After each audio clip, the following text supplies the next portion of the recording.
Da alcuni giorni, poco più di una settimana, il fronte dei misteriosi approdi fantasma era rimasto fermo, cristallizzato.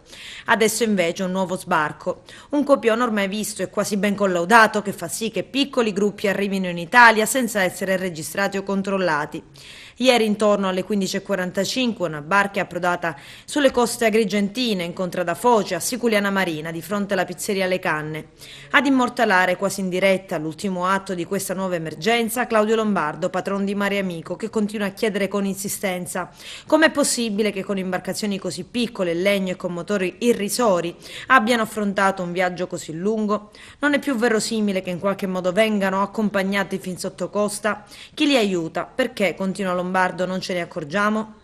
E ieri una quarantina di immigrati viaggiavano sull'imbarcazione che state vedendo nelle immagini, 10 metri di barchetta con il motore ancora acceso. I sedicenti tunisini sono riusciti ad approdare sulla spiaggia e subito, gambe e spalle, hanno cercato di disperdersi nel boschetto. Allertati da una segnalazione, carabinieri, polizie e guardie di finanza hanno iniziato a perlustrare l'intera area. 15 migranti sono stati bloccati e portati alla caserma dei carabinieri di Siculiana. Tra loro anche un tunisino con la tubercolosi che è stato portato all'ospedale San Giovanni di Dio di Agrigento per i necessari accertamenti medici.